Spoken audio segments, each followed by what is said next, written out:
Yeah, got a ton of respect for Coach Lloyd and this team in particular and this, program overall. He's just done a good job, done a great job.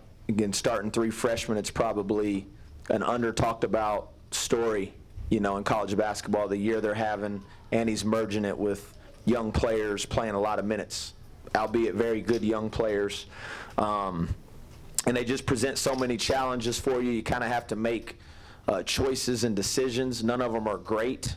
And our inability to kind of do both. Obviously, the first thing you got to do is get back in transition, try to keep the ball out of the paint as best you can, and you'd like to be able to do that and make them miss, but the reality is with their size, you got to get some misses. And to their credit, they shot the ball well from 3 today. And offensively, we got a little hurried, a little rushed. Didn't share the ball as well as I would have liked, but again, that's to their credit and to their size, and they just don't let you get anything close to the basket. And, if you're going to come in here and beat the #1 team in the country on their home floor, you got to get some very special performances from a lot of individuals, and you're going to have to probably shoot the ball at an incredible clip, and we didn't tonight. Questions, please. You face now Iowa State, Houston, and Arizona all on the road. Where does Arizona compare to those teams that you faced, those guys? Yeah, right up there. It's kind of hard to compare because they're all really good in their own different ways. Arizona's collective size is different than those other teams, but they're all great. They all have an opportunity to do special things in March, could win national championships. Obviously, you got to get lucky to do that. You got to stay healthy. You got to catch some breaks along the way. But, Arizona in particular, their ability to get the ball close to the basket and finish and negate your ability to get the ball close to the basket is a separator, in my opinion. What are your impressions of Braden Burries? Yeah, I mean, he's shot the ball well today, shot it with confidence, gives them an added punch. Again, if you're just looking statistically, if you were going to pick out something that maybe could be viewed as a weakness, it's probably been their three-point shooting or lack thereof, even just the amount of attempts. But he's getting more comfortable. His ability to kind of stop behind and make difficult threes. Now you're back to picking the other side of the poison. Well, do you start getting spread out and try to play the bigs one-on-one? But he's got good size, he's got great pace, good demeanor for a young player, and he's good. What do you think of your team's effort today?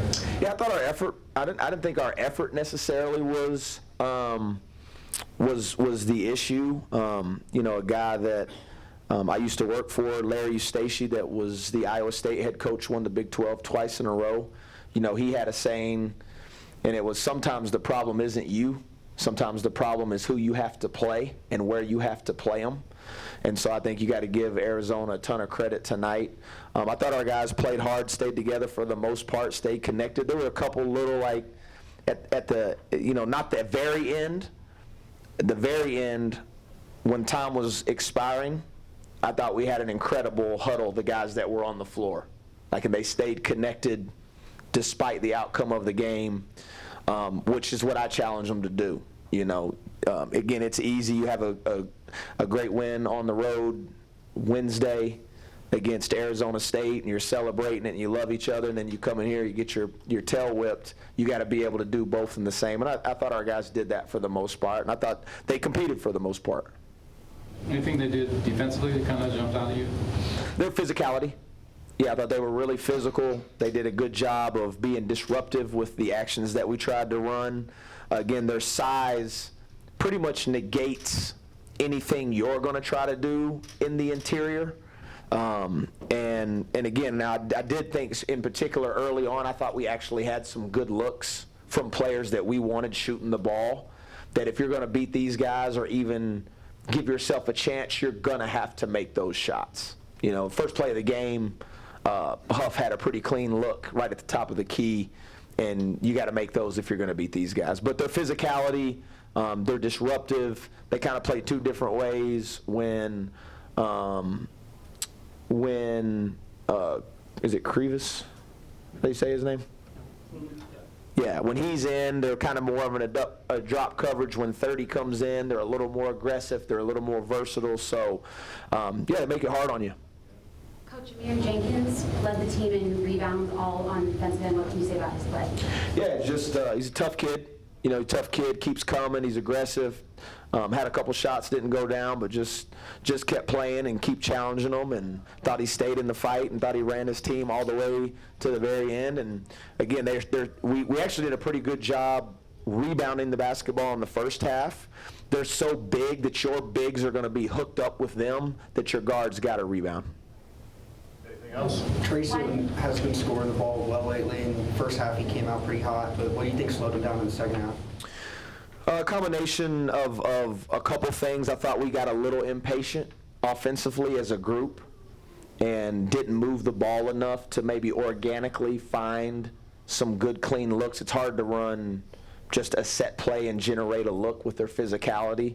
And I just thought, you know, we got a little hurried and took some rush shots where if you're just a little more patient, maybe that opportunity comes back to him. But they did a good job on them, and again, they're good. Coach, splitting this long road trip, what does it do for the team moving forward? Yeah, I mean, you know, it's hard to win on the road. It's hard to win on the road in the Big 12. So I think it's the best college basketball league in the country. We got a good win on Wednesday, and you got to kind of put it to bed, and you get your butt kicked today, and same thing, got a long flight back, got to try to get some rest. And you know, we play Tuesday. I know these guys play Monday night, and that's kind of the life of a Big 12 coach and a Big 12 player. You guys do anything between games down here with the extra time off the court? Not really, because we stayed in Tempe the night after that game, and then we drove here Thursday, and then because it's a noon tip, you really kind of had to be ready to play the game by like last night. So you by the time you got to Tucson, it was pretty much all prep and all ready to go, because you don't get much prep time in the morning. And your three losses are against, like, in a way, like the cream of the crop of the Big 12. Can you sit down and watch the games with your team and be like, this is the level you have to be at the top of this league? Yes.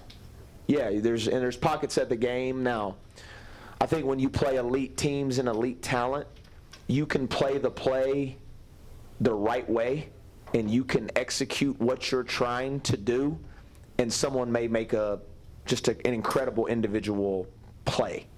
But even in the pockets of these games, and all three of them, there's still times when, you know, we're supposed to be doing something and you don't do it. And then it certainly doesn't work. You know, like Belo took himself out of the play, tried to take Cole Pete's ball at half court, and it just goes like, you don't do that. Doesn't matter if you're playing Arizona, if you're playing Northern Arizona. No disrespect to them. I'm just saying, like, that is something that you shouldn't do, you know. And so you got to play so right, in particular in these buildings. I mean, how many games did they lose here last year in this building? 2, 3. And then the year before? 2 or 3. Yeah, I mean, so, you know, I think Houston's lost once at home since they've been in the Big 12, and Iowa State's like 44-2. So you got to play. You don't have to play perfect, but you got to play close to it, and then you got to get some very special performances from individuals that just play out of their mind. Coach, thank you. All right, thank you all.